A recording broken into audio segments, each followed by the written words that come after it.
مدینۃ المنورہ میں مسجد نبوی کی محراب میں اور مصلی پر سوائے چند نمازوں کے پوری زندگی امامت فرمائی ہے۔ ہمارے نبی صلی اللہ علیہ وسلم کا اس مقدس فریضے کو انجام دینا بس اتنا ہی کافی ہے اس کے لیے کہ یہ فریضہ کتنا اہم ہے، اور اس فریضے کو جو شخص انجام دیتا ہے اس کا مقام و مرتبہ کتنا بلند ہے۔ رسول اللہ صلی اللہ علیہ وسلم نے امامت کا فریضہ بھی انجام دیا، اور امام، مؤذنین اور دینی خدمت گزاروں کے مقام و مرتبے سے بھی امت کو روشناس کرایا۔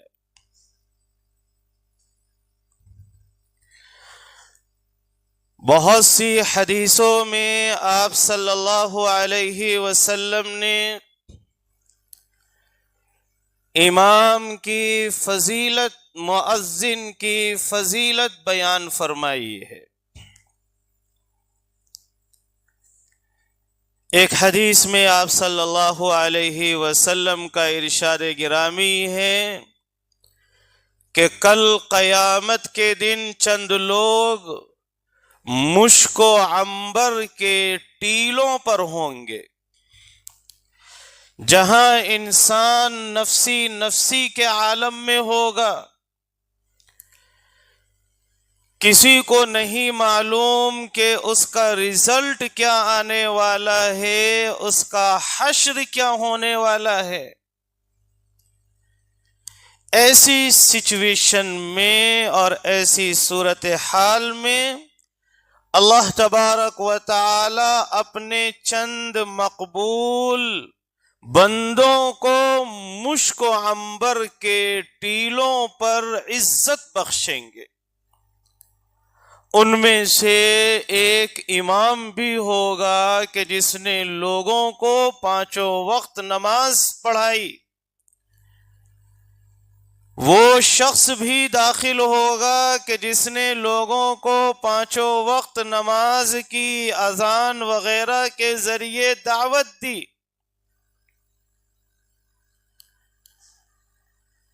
تو ایک طرف امام کا اتنا بڑا مقام و مرتبہ ہمارے نبی صلی اللہ علیہ وسلم نے بیان فرمایا ہے، علماء کا اتنا بڑا مقام و مرتبہ بیان کیا گیا کہ علماء کو وارثین انبیاء قرار دیا گیا۔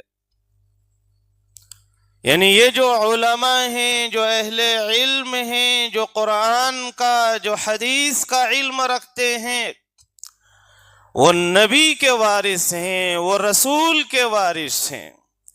یہ جو ممبر و محراب سے اللہ اور اللہ کے رسول کی باتیں بتلانے والے ہیں، مصلی پہ کھڑے ہو کر نماز پڑھانے والے ہیں، یہ رسول اللہ صلی اللہ علیہ وسلم کے وارث۔ دوسری طرف آپ اندازہ یہ لگائیں کہ اس وقت ہمارے معاشرے میں امام کی کیا حیثیت ہے، مؤذن کی کیا حیثیت ہے۔ ابھی آپ نے تازہ واقعہ سنا ہوگا، یو پی کے ضلع باغپت میں ایک امام صاحب کی دو معصوم بچیوں کو، امام صاحب کی وائف کو، بیوی کو، اسی محلے کے مسلمان دو بچوں نے موت کے گھاٹ اتار دیا۔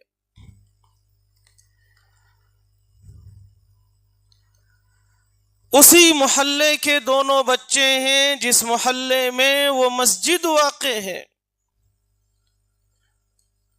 وہ دونوں مسلمان بچے ہیں، وہ دونوں وہ بچے ہیں جو امام صاحب کے پیچھے نماز پڑھتے تھے، امام صاحب سے وہ تعلیم حاصل کرتے تھے. ان دو بچوں نے ان کو، اپنے استاذ کو اور اپنے امام صاحب کو یہ صلہ دیا کہ ان کی زندگی اجاڑ دی، ان کی بیوی کو موت کے گھاٹ اتار دیا، ان کے دونوں بچوں کو موت کے گھاٹ اتار دیا.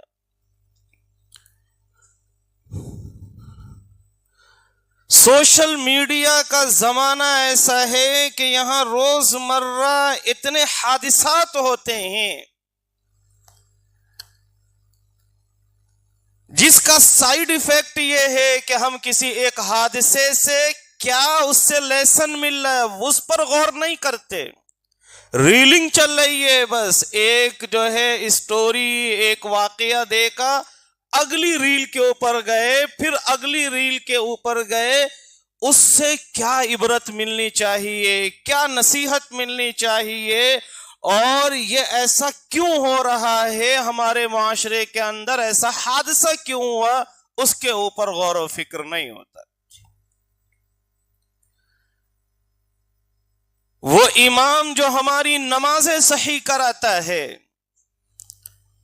وہ امام جو ہمارے علاقے میں دین کا چراغ جلا رہا ہے،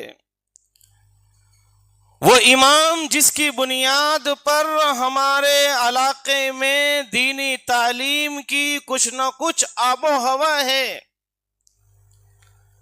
جس کی بدولت ہم اذان کی آواز سن پاتے ہیں، ہم جس کی بدولت قرآن کی تلاوت سن پاتے ہیں، جس کی بدولت ہمیں بہت سارے دین کے مسائل معلوم ہوتے ہیں، دین کی رہبری حاصل ہوتی ہے، جو ہمارے بچوں کی دینی زندگی کی ذمہ داری لیتا ہے، ان کو دینی تعلیم و تربیت کرتا ہے ان کی.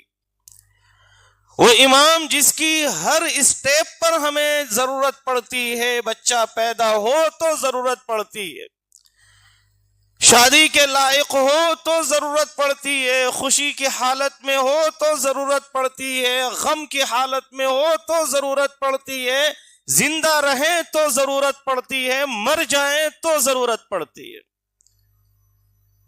ایسے اپنے محسن کے ساتھ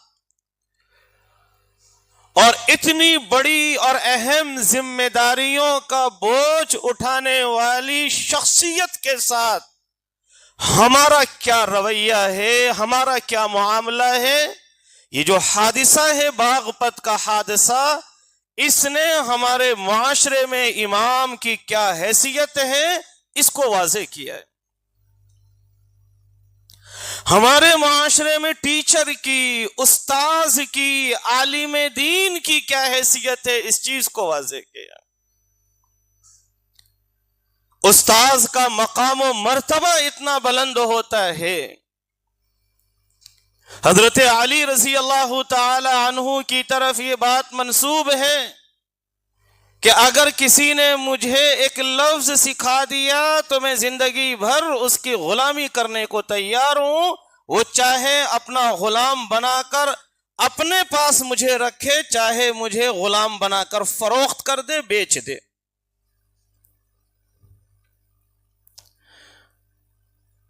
یعنی جس نے ہمیں تعلیم دی وہ ہمارے آقا کی طرح سے ہے، ہمارے باس کی حیثیت سے ہے. آج معاملہ برعکس ہے.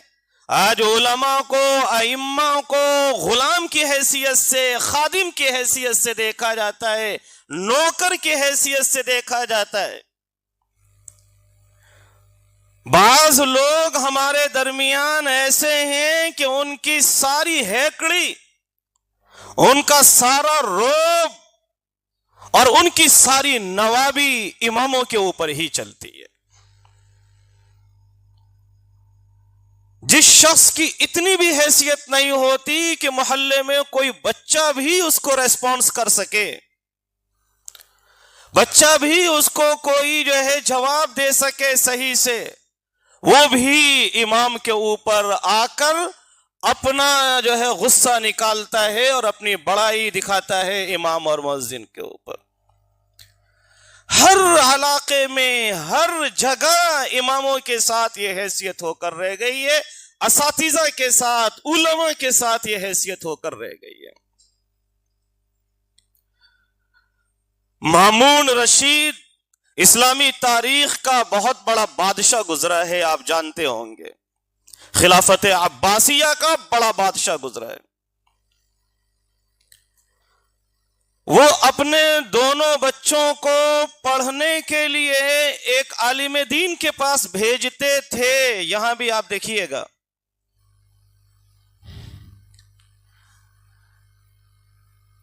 آج ہم عالم دین کے پاس نہیں بھیجتے، اس کو کہتے سائیکل چلا لے کے میرے گھر آؤ، پیدل بھی آنا ہے تو میرے گھر آؤ، آ کے کھٹکا مارو، 5 منٹ گیٹ کے اوپر کھڑے رہو، اس کے بعد پھر وہ دیوان خانہ کھلے گا، وہاں 5 منٹ انتظار کرو، اس کے بعد بچے آئیں گے، پھر جو ہے تعلیم شروع ہوگی۔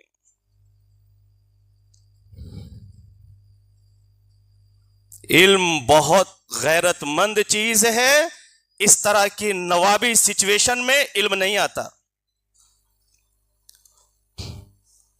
کبھی علم نہیں آتا اس طرح کی اگر نوابی سچویشن ہے، نوابی اسٹیٹس ہے ابھی بھی برقرار، علم نہیں آئے گا، کبھی بھی نہیں آئے گا، ہرگز نہیں آئے گا۔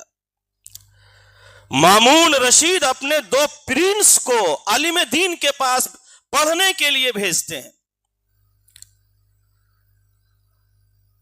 وہاں ایک مرتبہ کا واقعہ کتابوں کے اندر لکھا ہے کہ وہ عالم دین کو اپنے درسگاہ سے یا مسجد سے باہر جانا تھا، وہ دونوں پرنس لڑ لیے کہ استاذ کا جوتا میں اٹھاؤں گا، وہ والا پرنس کہہ رہا ہے کہ میں اٹھاؤں گا۔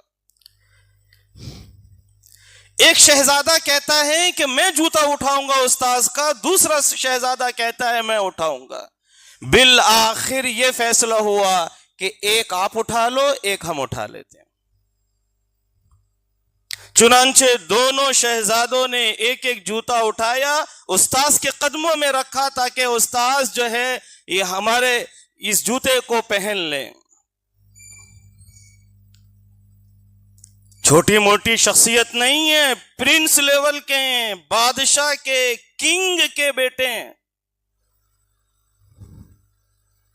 آج کل کی صورتحال کیا ہے؟ کوئی مدرسے کا محتمیم ہے، اس کے انڈر میں جتنے علماء پڑھاتے ہیں وہ محتمیم سمجھتا ہے کہ یہ سارے علماء میری رسپیکٹ کرنا، ٹھیک ہے۔ وہ جو محتمیم صاحب ہیں، ناظم صاحب ہیں، ان کا جو بچہ ہے وہ بھی اپنے آپ کو بڑا ناظم سمجھتا، وہ یہ سمجھتا کہ یہ سب میرے ابا کے نوکر ہیں، جیسے میری ابا کی رسپیکٹ کرتے ہیں میری بھی رسپیکٹ کرنا۔ بعض متولیوں کا، مسجد کے صدور کا بھی یہی عالم ہے۔ صدر صاحب کی جو حیثیت ہے ان کے بچے کا ایٹیٹیوڈ بھی 7ویں آسمان پر رہتا۔ امام صاحب ابا کے سامنے جس طرح سے کھڑے ہوتے اس طرح ہمارے سامنے بھی کھڑے ہونا۔ ہم امام صاحب کو سلام نہیں کرنا، امام صاحب ہمارے کو سلام کرنا۔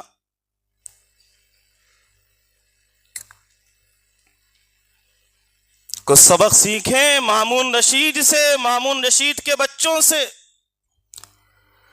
مامون رشید کو خلیفہ وقت کو جب اس کی اطلاع ملی، خلیفہ نے اپنے بچوں کے استاذ کو دربار میں بلانے کی دعوت بھیجی۔ جب استاذ دربار میں آئے تو خلیفہ نے پوچھا اپنے بچوں کے استاذ سے کہ حضرت اس وقت جو ہے یہاں ہماری مملکت میں سب سے معزز شخصیت کون ہے؟ خلیفہ پوچھ رہے ہیں، یعنی اس وقت کون ہے سب سے معزز؟ عالم دین نے کہا کہ جو خلیفہ وقت ہوتا ہے وہ اللہ کا نائب ہوتا ہے، لہذا آپ سب سے معزز ہیں۔ مامون رشید نے کہا کہ نہیں، سب سے معزز وہ ہیں کہ جن کی جوتیاں اٹھانے کے لیے بادشاہ کے شہزادے لڑتے ہوں۔ ہم سب سے معزز نہیں ہیں، آپ کی شخصیت ہم سے بھی زیادہ معزز۔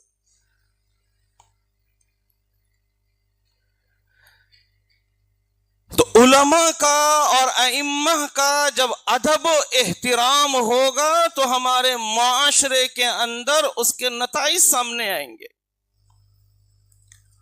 اور جب علماء کا ائمہ کا ادب و احترام نہیں ہوگا، اماموں پر تنقیدیں ہوں گی، اماموں کو ستایا جائے گا طرح طرح سے، تو اس کے برے نتائج بھی سامنے آئیں گے۔ حضرت سعد بن ابی وقاص رضی اللہ تعالی عنہ کوفہ کی جامع مسجد کے امام تھے، صحابی ہیں، صحابی رسول حضرت سعد بن ابی وقاص۔ رسول اللہ صلی اللہ علیہ وسلم نے فرمایا تھا کہ یہ ہمارے ماموں ہیں۔ حضرت حلیمہ سعدیہ رضی اللہ تعالی عنہ کے قبیلے سے وہ آتے تھے۔ اتنے بڑے صحابی رسول ہیں، کوفہ کی جامع مسجد کے امام ہیں، وہاں جس طرح سے اماموں کے اوپر تنقید کی جاتی ہے، کسی بھی حال میں انہیں چین سے سکون سے جینے نہیں دیا جاتا، وہاں ان کے ساتھ بھی ایسا ہوا۔ ایک شخص نے اتنا فتنہ پھیلایا ان کے خلاف، اتنا اس شخص نے شور کیا، ہنگامہ کیا کہ ان کی شکایت کوفہ سے مدینہ المنورہ اس وقت کے امیر المؤمنین اور خلیفہ ثانی حضرت عمر فاروق رضی اللہ تعالی عنہ تک ان کی شکایت پہنچی۔ حضرت عمر فاروق رضی اللہ تعالی عنہ نے 2-3 صحابہ کا ڈیلیگیشن بنا کر، تحقیقاتی ٹیم بنا کر وہاں بھیجی کہ جا کر آپ تحقیقات کریں کیا صورتحال ہے۔ انہوں نے تحقیقات کی تو سوائے ایک شخص کے کوئی بھی ایسا نہیں تھا جو حضرت سعد بن ابی وقاص کی برائی کرتا ہو یا ان پر تنقید کرتا ہو، صرف ایک شخص تھا۔ چنانچہ جب اطلاع ملی تو اس کے باوجود احتیاط کی بنیاد پر حضرت عمر فاروق رضی اللہ تعالی عنہ نے حضرت سعد بن ابی وقاص کو معزول کر دیا۔ حضرت سعد بن ابی وقاص رضی اللہ تعالی عنہ نے اس وقت اللہ سے یہ دعا کی کہ یا اللہ، اگر یہ شخص جھوٹا ہے جس نے مجھ پر الزام لگایا ہے، تو اگر یہ شخص جھوٹا ہے تو یا اللہ اس کی عمر کو دراز فرما اور اس کو فتنوں کے اندر مبتلا فرما۔ چنانچہ کہتے ہیں کہ اس شخص کی عمر بہت دراز ہوئی، اتنی عمر اس کی دراز ہوئی کہ اس کی آنکھوں کے اوپر، اس کی جو پلکیں ہیں، آنکھوں کے اوپر کا جو حصہ ہے وہ سب لٹک لٹک کے آنکھیں بھی اس کی بند ہو گئی، اور وہ شخص ایسی گمراہی کے اندر مبتلا ہوا کہ راستے میں بیٹھتا تھا اور ایسا آنکھ اٹھا کر جو ہے غیر محرم عورتوں کو دیکھتا تھا۔ لوگ اس کو کہتے تھے کہ تم اس طرح کی حرکت کیوں کرتے ہو؟ تو وہ بولتا تھا کہ مجھے سعد بن ابی وقاص کی بددعا لگ گئی ہے، لہذا بددعاؤں سے بچیں۔ حضرت عون کہتے ہیں، حضرت شاہ عبد العزیز رحمہ اللہ کو مخاطب کر کے حضرت عون نے کہا تھا کہ یا تو عالم بننے کی کوشش کرو، اگر نہیں بن سکتے تو علماء کی صحبت اختیار کرو، اتنا بھی ٹائم نہیں ہے تو علماء سے محبت کرو، یہ بھی نہیں کر سکتے ہو تو کم از کم علماء سے نفرت مت کرو، علماء سے نفرت مت کرو۔ حافظ ابن عساکر لکھتے ہیں کہ جو شخص علماء سے نفرت کرتا ہے، ائمہ سے نفرت کرتا ہے، مرنے سے پہلے اللہ تعالیٰ اس کے دل کو مار دیتے ہیں، مرنے سے پہلے اللہ تعالیٰ اس کے دل کو مار دیتے ہیں۔ امام احمد بن حنبل رحمہ اللہ بہت بڑے امام گزرے ہیں، آپ نے نام سنا ہوگا۔ خلیفہ وقت نے ان کو ایک سازش کے اندر وہ شکار ہو گئے تھے، اس کی بنیاد پر ان کو سزا دی گئی تھی۔ جس شخص نے ان کو سزا دی تھی اس کے بارے میں آتا ہے کہ اپنی موت سے 45 دن پہلے وہ کتوں کی طرح سے بھونکنے لگا تھا. 45 دن تک کتوں کی طرح وہ بھونکا اور اسی حالت میں اس کی موت واقع ہوئی ہے. تو یہ جو باغپت کا واقعہ ہے کہ جہاں مسلمانوں کے 2 بچوں نے امام صاحب کی 2 بچیوں کو، امام صاحب کی وائف کو موت کے گھاٹ اتار دیا، ان کا مرڈر کر دیا. اپنے امام، اپنے محسن کے ساتھ اس طرح کی بدسلوکی اس نے کی اور اس طرح کا بدلہ دیا. اپنے استاذ کے خلاف، اپنے معلم کے خلاف اس نے اس طرح کا سلوک کیا ہے. یہ ہمارے معاشرے کی کہیں نہ کہیں تصویر ہے اور اس سے پتہ چلتا ہے کہ ہمارے معاشرے میں اماموں کی کیا حیثیت ہے. ایک بہت بڑے سیاستداں ہیں مسلمانوں کے، ابھی لمبے جیل سے چھوٹ کر آئے ہیں اور خوب بیانات دے رہے ہیں. انہوں نے ایک بیان دیا ایک دوسرے عالم دین کے بارے میں. ان سے پوچھا گیا تو کہتے ہیں کہ میں ان کو نہیں جانتا ہوں. ان سے پوچھا گیا کہ آپ تو ان کے پیچھے نماز پڑھتے تھے. کہاں، ہم نماز تو پڑھتے ہیں لیکن ہم یہ تھوڑی جانتے ہیں کہ امام کون ہے. یہ انہوں نے ریالٹی بتائی ہے. یہ ہمارے معاشرے کی ریالٹی ہے کہ ہم جس امام کے پیچھے نماز پڑھتے ہیں اس کو جانتے ہی نہیں ہیں،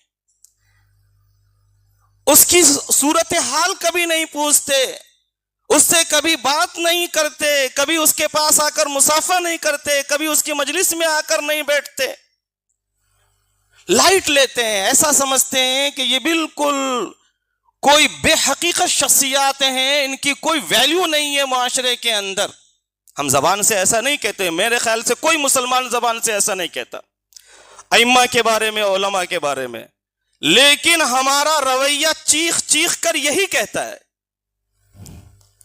کوئی مسلمان زبان سے علماء کی توہین نہیں کرتا، ائمہ کی توہین نہیں کرتا الا ماشاء اللہ.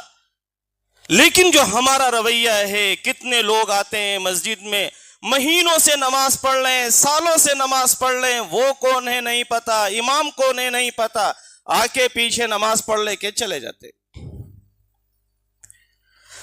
تو جب ہم نے اپنے امام کی عزت نہیں کی، احترام نہیں کیا، تو ہم نے ہمارے رویے سے بچے کو، اپنے بچے کو ہم نے کیا تعلیم دی؟ ہم نے جو کیا ہمارے بچے نے وہ سیکھا، اور پھر ہمارے بچے نے بھی امام کے ساتھ، علماء کے ساتھ وہی رویہ اختیار کیا.